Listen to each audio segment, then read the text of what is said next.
So, hi, I'm Jill Fitchard with the Community Oversight Board. We are conducting a educational committee meeting to talk about training for the Citizens Police Academy. We have our committee present, a couple of people from the committee as well as other board members. And today we want to just do some preliminary discussions about how the Citizens Police Academy and the COB can collaborate on creating a very specific training for Community Oversight Board members. Todd? Yes. So at this point, we just need, in light of the coronavirus, we need to meet electronically to conduct our essential business, in this case, establishing an education program for the COB. So if one of the members wouldn't mind making a motion that we're going to meet electronically and then have a second and an affirmative vote, then we can get started. So moved. Joe Brown. Hildreth, second. And then I'll just do a quick roll call of all the board members that are present. Mr. Hayes. Judge Brown. Here.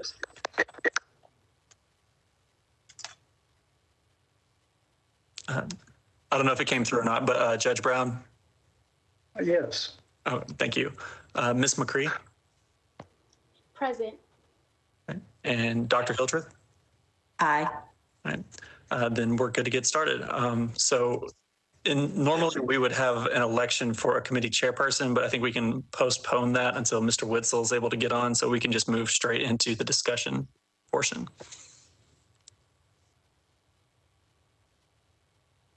Okay. All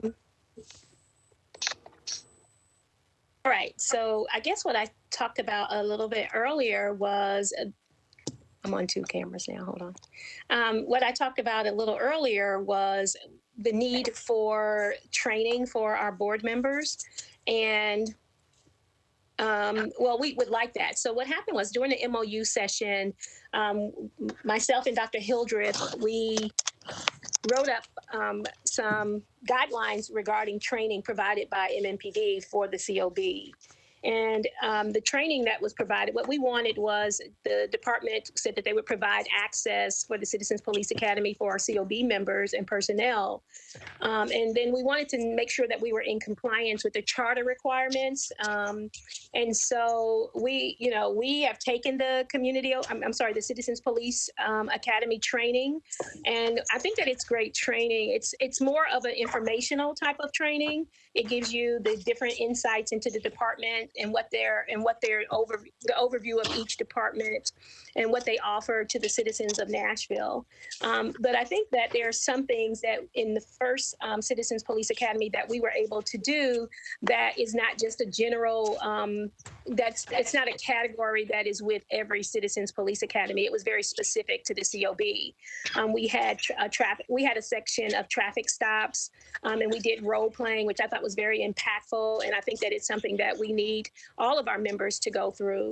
And so they designed it kind of to fit around some of the issues that we would be seeing or we might even hear regarding our discipline process.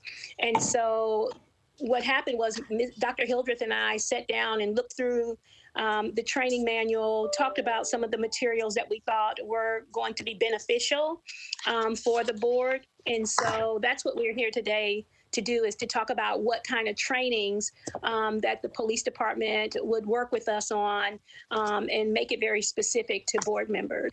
Because I think it's important as we go forward with our proposed resolution reports and just in general, understanding policing and what our responsibility is as we are doing proposed resolution reports. Dr. Hildreth, did you want to add anything into that? Sure, thank you.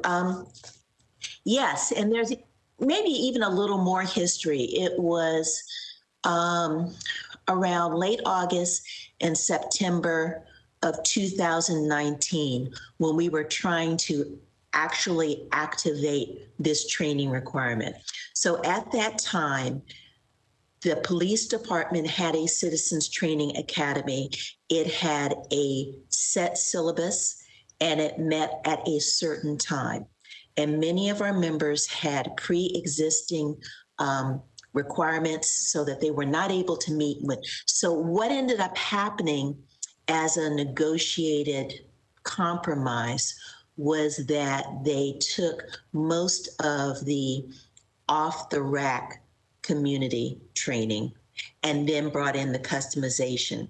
And it gave the members who really participated all the way through an opportunity to learn a couple of things. First, what is the job? What does this look like from the standpoint of the police, the sworn officers? And then two, what is it they want to tell us? And three, what do we learn about concerns or lack of concerns when we're reading between the lines, if that makes sense? So if I go to number one, I'm going to say, and Director Fisher, you let me know if your comments on my observation, that over around the 12 weeks that we did this, defenses started lowering, relationships started building, and the COB members and the officers who were present in our training begin to have a much more transparent and true relationship of communication. Director Fisher, would you agree with that? I would agree with that. Yeah. Right. And so it was, I'm going to say that some of the things that were most impactful in my learning are what I learned in the last half or third of that session, when we could stand around in officers and say, what do you really need? What kinds of equipment do you need? What's the concern for you? I remember clearly when they took us out to the shooting range on a rainy Saturday. And while we were there, had some conversations to learn that, one, they don't necessarily have an opportunity to practice shooting in the circumstances at which they are most at risk or most likely to pose a risk, i.e., in the evening, inside. You follow what we're saying? That outdoor shed on a sunny Saturday day did not really replicate and therefore create a true training ground for what they needed to do. And so when we ask the questions, what would that take? Then questions and ideas begin to come up about, so is it possible to do a joint training with TBI? Do they have a superior facility? Would it be possible to think about metro police departments from this region banding together to upgrade? As a board member, when I'm thinking about sitting and reviewing the staff's recommendations for a review of a critical incident, I want to really understand what might have been going on with this officer, with his or her environment. What have they been trained to do? What are the standards? And therefore, how do we assess what they did in light of all those circumstances? So, as I close this portion of my remarks, what seems most important to me as a board member is to figure out how we pull the best from the off-the-shelf training that they have prepared, but go deeper than the sort of selling that they might be offering for Joe or Jane Q public, and really emphasize, what do we need to know about the state of policing here in Metro? What do we need to learn? How can we learn it? And how can we come up with a syllabus of learning that helps us assess and assist in the work of our keeping our community safe?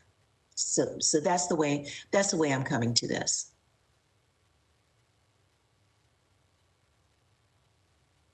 Yes, I would agree. Thank you. Yeah, I think that there is, and what happened was Dr. Hildreth and I, we went through it, looked at some of the training material and determined that there was some material that was just, that we had to have, like the law block training. There was multiples. And so I think it's important that we do have some training that is real time and relevant to what officers experience, and especially if we're going to be looking at ways to understand the job that they're doing. And so I was able to get the Training Academy's basic police curriculum. I don't have an update. I think it ended in the early part of 2020. So I do have that that we can use and look at some of the different classes that they are required to take. And then I think in our MOU, we have the option to attend some of those recruit training classes as well, which I think is slightly different than what we're trying to propose today, which is to create a curriculum and then what I would think is present it to the training academy or the chief or whomever, and to talk about this is the kind of COB training that we want. And we don't want to exclude the regular Citizens Police Academy, but we want to try to enhance some of the classes and sessions that would really focus on the work that we're doing. I just located the 5 objectives for training from the MOU. Would it be helpful for me to read those? Or Yes. does everybody have those? Okay. So the training section is section 14 of the MOU. And in subsection A at the end, it says the 5 key objectives of the Academy program would be to 1, familiarize the COB with department structure, functions, operations, and policies, and the department with the operations and concerns of the COB. So if I can just editorialize there, that's a slightly new twist. We're actually beginning to contemplate the fact that we, the COB, might create community-based training for the officers so that they would understand what we want and need as well. 2, provide the COB with an understanding of why the department handles particular situations in certain ways. 3, provide another channel of communication between the COB and the department. 4, promote oversight support within the department. And 5, promote mutual respect and understanding between the COB and the department. So those were the 5 key goals. Yeah, and those, I think that those hit everything that we are talking about, whether it be we want to do, well, I think what happened we wanted to have multiple ways to do this training, right? And so we got those objectives. We wanted to incorporate maybe some virtual learning. We wanted to do some online training modules, some computer assisted training, and just kind of be, and of course, do some in-person training, because when you're in person, you're building those relationships. And so I think I can send everyone a copy of this so that you have that information, so that you become familiar with it as well. And so I think that the next step that we need to do now is Mr. Witzel in, so that we can take a vote. I haven't chaired a meeting before, so y'all have to forgive me if I'm all over the place.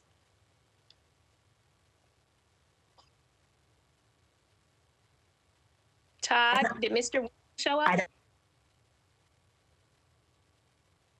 don't see him. My role here, so I don't think so. Okay, so we've given the background, and so I don't know, can we make a selection of a without with just 2 of the committee members? I think if someone wants to volunteer, then that would be just as good, I think. So I'm going to, I think I would like to ask if we hold off on that, because I know that Member Holloway was not only interested in being on the committee, but if I recall from the general meeting, one of the things he said is because he has prior police background and experience. And as a civilian, I find that very important, very compelling. And I would not want us to go ahead with a leadership decision in the absence of his voice being present. Okay, that makes sense to me. So what do we want to do then? Because can we skip around in the agenda, or do we just, wait and have another meeting, or I don't know which direction we should take. So Todd. can I make a suggestion? Because Yeah, I'll volunteer to be vice chair, not to be chair, but just for the purposes of stepping in for right now, thinking about the 5 criteria that we talked about, and also an advantage that we have now that we did not have in the fall of 2019 is we have experience. We're beginning to see what kinds of issues are coming up. So I would like to ask Director Fitchard to sort of answer this question based on what she and staff have been needing to respond to most recently. What do you think are the top 3 training areas that we might want to focus on? And then have some general discussion with all board members who are on this call about how we feel about that. Because one action item we could do in this meeting is just simply note our priority areas. So that gives us a basis to start doing preparatory work and having a discussion pack for the next meeting. Yeah, so I think those top 3 things for me would be traffic stops, which we worked on the last time. I thought that was really good for members to get an understanding of how that feels, because we did that at night, and officers lined up cars. Some had dark tinted windows, and so we were outfitted. We were outfitted in. We had a little vest on and like some kind of little weapon thing. But I thought it was impactful because you didn't know what would happen when you walked up to a car and they wouldn't roll their window down. So I thought the traffic stops would be good. I think de-escalation is my second piece. We definitely need to have more observation and get more training in understanding their process for de-escalation, what that looks like for officers. I think it's important that we get an understanding on, how they're working with a person and de-escalation. So maybe role playing would help in that way too. What was the third one? De-escalation, traffic stops.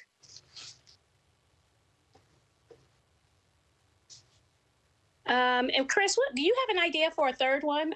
Those were my 2. Yeah. I had those. Oh, I was actually thinking, what about responding to a mental health crisis? Yes. Yeah. I kind of had that coupled in with de-escalation, but that's great. So mental health crises, those would be the top. I think those are the 3 top priorities. So as an incumbent member, I'm going to make the observation that I absolutely agree with all 3 of those. I would put the de-escalation protocol number 1 because as Director Fitchard indicated, we did get to role play the traffic stop. And that was our second training in a 12-week training agenda. And perhaps it's because of my background in conflict management, I was concerned and disturbed that not only did we not receive the de-escalation training, but they did not even tell us in detail how the officers are trained to do that. So that when we think about oversight and assessment, we did not receive enough of an education to opine as to whether or not we think that that training is strong or whether it can be supplemented. So doing those and reversing the order so we can even have a clearer idea about what the stop would be. And then just to the traffic stop, I would note that the salience, our most recent unfortunate killing was a traffic stop at night, right?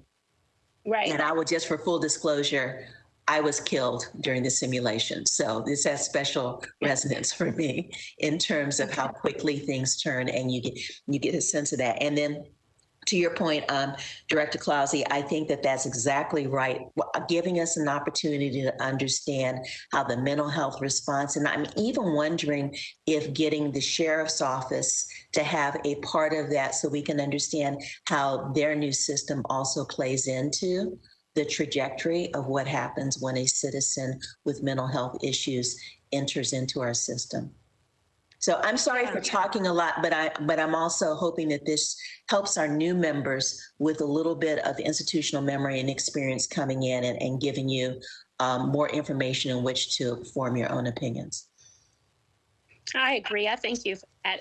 I did want to say, too, in our first Citizens Police Academy, I think that there was this, well, or at least a thought from board members that we would get some training on use of force and what that looks like. I think that there was an expectation that we were going to get some training specifically regarding issues that we would be taking up as board members and staff. And so if I could add, I think that traffic stops, de-escalation, mental crises, how to handle those are really good.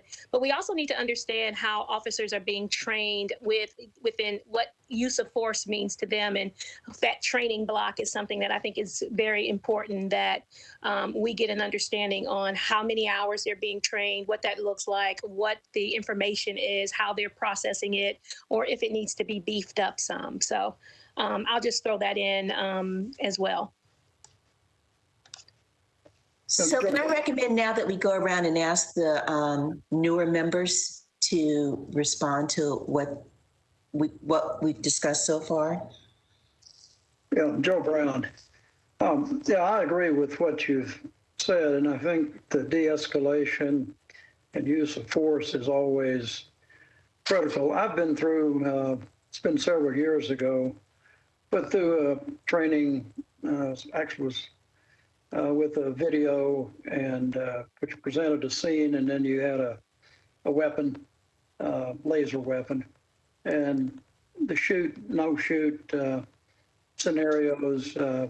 It was actually done by the IRS CID, but I'm sure this was 20 plus years ago, but I'm sure the technology has improved. But that's the type training that you get, because like the shooting there at the market started with a traffic stop. I mean, that escalated within 10 seconds from basically an arrest to a shooting, and how quickly those things can develop. And I think that's important for board members to understand. And likewise, the use of force and de-escalation. If you can de-escalate something, you never get to the use of force. And I think too often I've seen it looks like things move very quickly, and you've missed some opportunities to de-escalate. And of course, I've seen a lot of lawsuits over excessive force and use of force, and some of them have been just swearing contests because you didn't have any video. Now we tend to get either video from body cameras or from bystanders. But again, the use of deadly force should absolutely be the last thing. But on the other hand, when you see some of the videos and be faced with it, that decision is a split-second decision. And so I think training in that whole area is very important. Ms. Arnold Hayes, I agree with the points that was outlined, especially the de-escalation and the report that the board and staff did on consent decrees on use of force. All through that report, that's what it talks about, is that de-escalation piece, and also it talks about what other cities are doing. So that's a very important item that we need to be looking at. And the other two items are really related, the traffic stops and the mental health piece. I do appreciate the point that you all did ask the officers, what do they need to do their job? I think that's something that ought to be constantly asked, because I do think there are people out there trying to do a good job, and they just, sometimes it's maybe some of the training that they've had is not really up to date, but they're told to do these orders. But I think we ought to give people, every tool that they can, and also educate the general public as far as. So I really do like the 3 points that was talked about.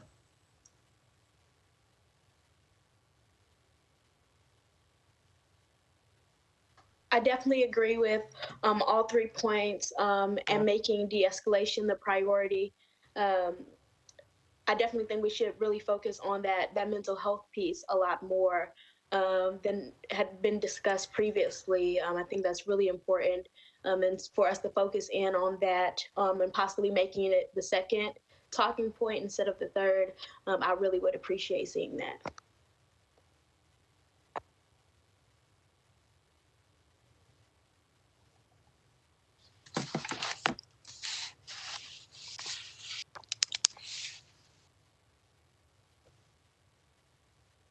So Director Pritchard, do you think that this gives you a good sense of a report that we could send out to frame the second meeting, with the second meeting probably being to prioritize and start putting flesh on curricula for these points?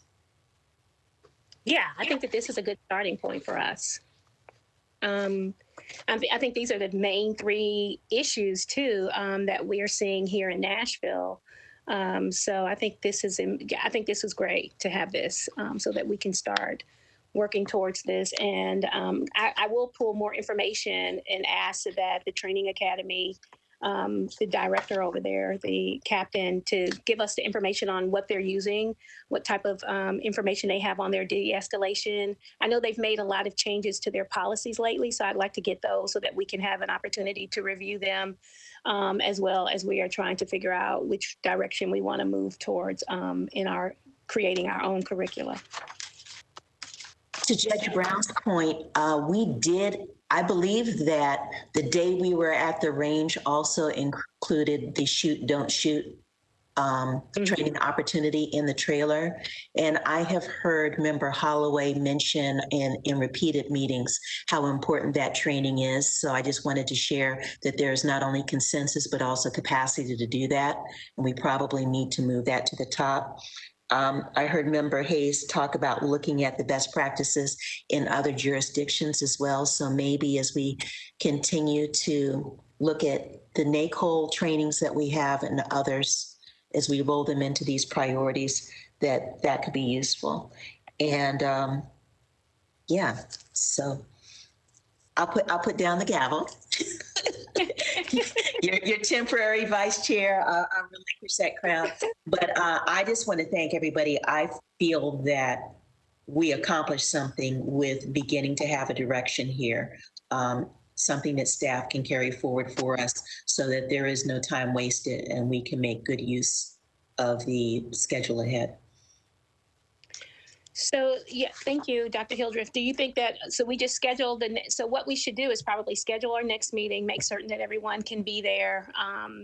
And then we've had a few meetings in the past on rules and policies, but the next meeting that we have is in relation to rules and bylaws. And so, you know, we can actually, I don't know if we need to incorporate any of this information that we're working on into our rules and bylaws, but I will touch base with Todd in regards to that. And by the way, Mr. Pinkley's last day is on Friday.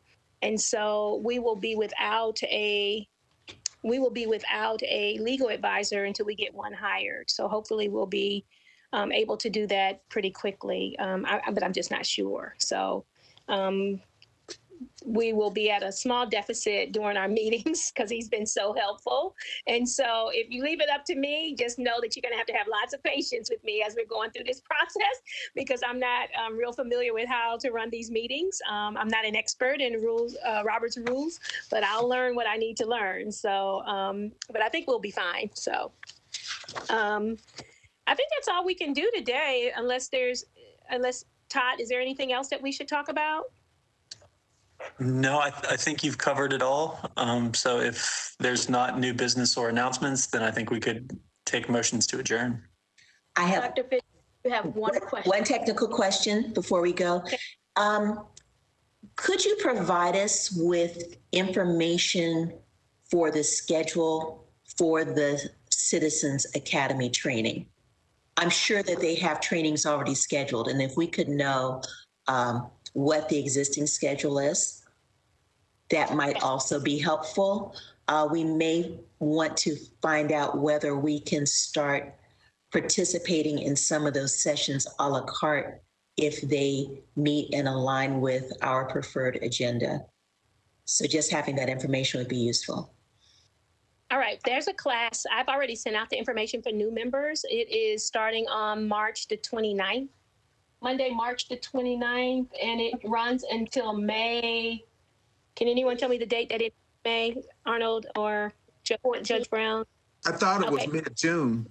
Yes, I thought it June. ran to like the 15th of June, like mid-June. That sounds Okay. about right. Yeah, so then that is going on now, and I have talked with them about it. And so that they're going to offer that class, and then they are going to offer a class in the fall. So they're going to only offer 2 this year. So I can get with them and find out what if they've changed any of the curriculum. I think is Captain Laura on this call? Hey, Director, I am. Yes, Hi, ma'am. I'm sorry. Hi. Can you tell us more about what's going on with the Citizens Police Academy? Yes, ma'am. So we got it from March 29th, I believe, June 14th. And we do have since there's been so many changes in the department in the last 3 to 6 months, we are now tailoring it a little bit differently. We're just kind of updating a lot of the curriculum from some of the units that were created, and just kind of, some of the narcotics units are now gone, and we've got new teams like the Titans team. And so what we're doing is we are getting that all up to date. We do have a curriculum already set. And again, the big changes, if there are going to be any, will be for the next class, just because it's kind of a short turnaround for this new class, this new CPA Academy. So the main changes, if you have anything, will most likely be during the fall, just because it would be too quick for us to get everything prepared on such a short amount of time. Question? Go ahead. Question? Go ahead, Doc. Yeah, go ahead. Captain Laura, thank you so much. I'm sorry that it did not register your presence here. So my question to you is whether existing board members who have been trained, would we be welcome to come for some of these sessions? And if so, what would be the process of enrolling in an a la carte basis? Yes, Ms. Dr. Hildreth. So at this point, for this session, we are not allowing more than a certain amount of people due to the health orders. Right. This new session is going to be 20 people. And out of those 20, we are setting aside specific spots for the COB members who have not been able to attend.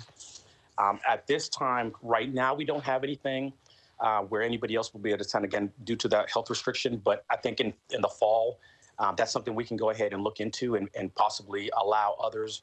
I guess once we're allowed to have more people attend, that 20 person is really, really about the maximum we're going to be able to allow until, the issues with the health orders change.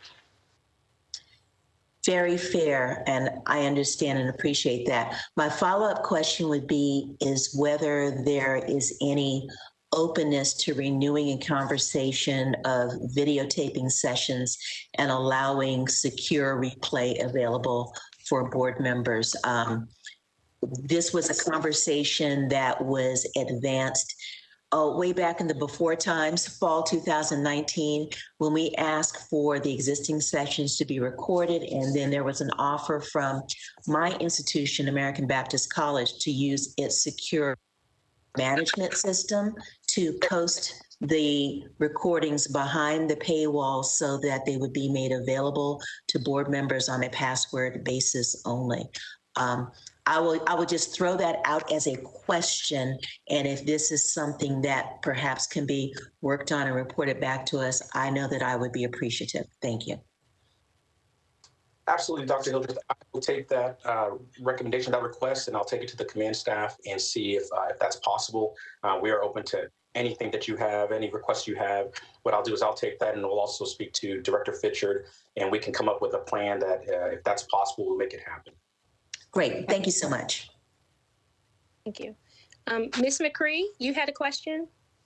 Yes, thank you, Director. I had a question pertaining to, would this be the appropriate space to look at the education for new members moving forward as it pertains to onboarding?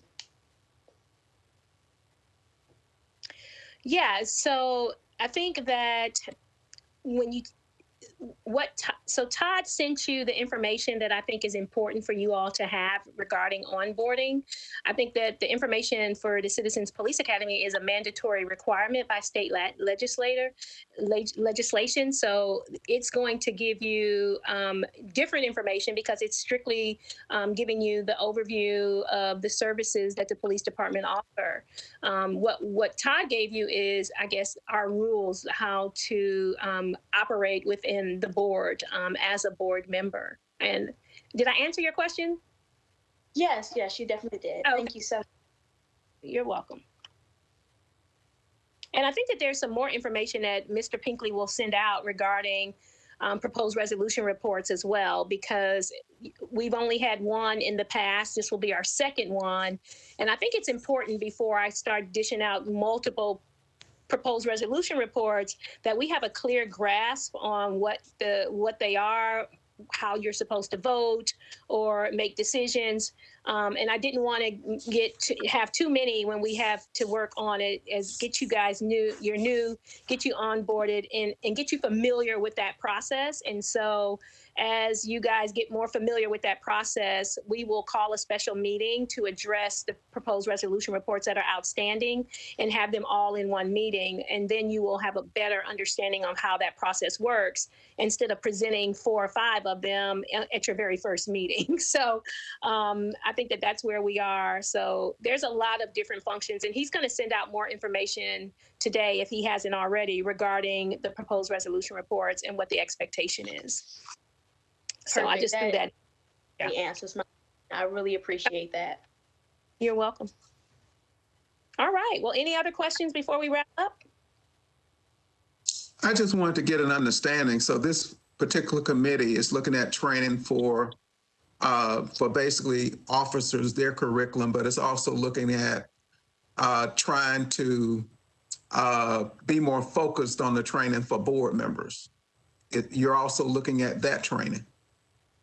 Yeah, I think that, so there's 2 components here. We have to attend the Citizens Police Academy.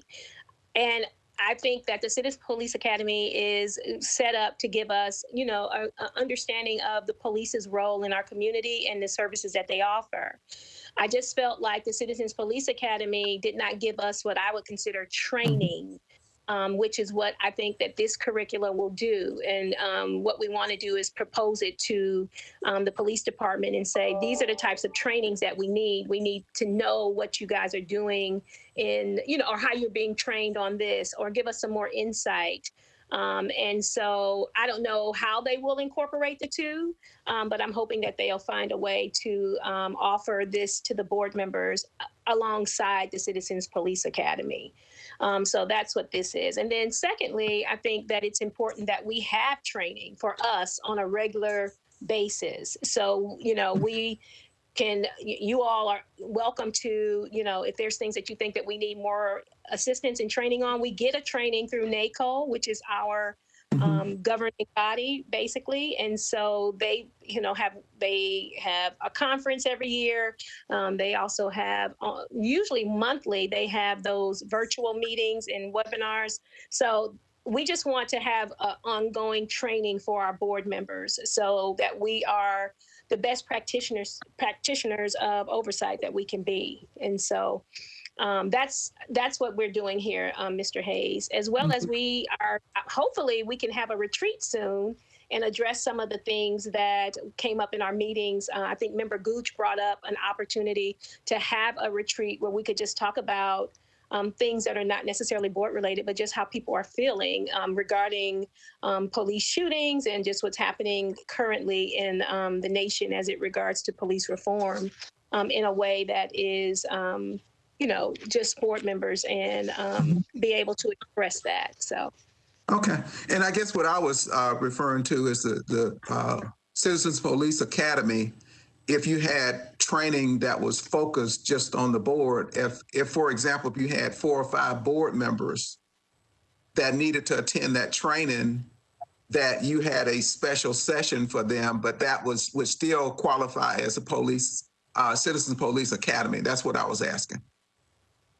Yeah, I don't know. That's something we have to propose to them once we get our curricula together. That's what I would like to propose to them. Yes. Okay, thank you. May I? Yes, sure. Going back again to the source language, I've pulled up here the charter language under section 11. Board members are to receive, wait a minute, let me give a context. The board members must have a demonstrated knowledge of issues pertaining to civil rights and equity and must have experience with criminal justice and policing practices. Board members are to receive related orientation and training, including the completion of Metropolitan Nashville Citizen Police Academy or an equivalent training, and ongoing civil rights and equity training from entities concerned with police oversight. So I think my understanding and our hope was that the purpose of this committee is to dig into each sectional clause of that statement. Okay. So if we have to do the police oversight, if we have to do the existing Citizens Academy, you're right. Which folks have to go? How do we make that available? But if there's that or an equivalent training, which in 2 years we haven't gotten to anything that has been built, proffered, or accepted as equivalents. And then there's the comma of other equity and civil rights training, which we also have an opportunity to speak into through this committee. Thank you. Excellent. Okay. Any other questions before we adjourn? All right. Well, thank you all. There's no new business or announcements except for we're sending out the information for the Rules and Bylaws Committee to kind of pick up where we left off in January. We had some changes and edits to our rules and bylaws. So we need to have a meeting to vote on those things. And then, of course, our next board meeting is next Wednesday at 4 p.m. And if you guys haven't received your invite, let me know. Mr. Pink stuff goes out this week. And so if you have any other questions or suggestions, you know how to reach me. And I hope you guys have, somebody has to take a motion to adjourn. Do I do that? No, I don't do that. Phyllis, you might have to do that. So moved. Second. Okay. All right. Thank you. Have a great afternoon. Okay, thanks. Bye-bye. Bye. Bye, y'all.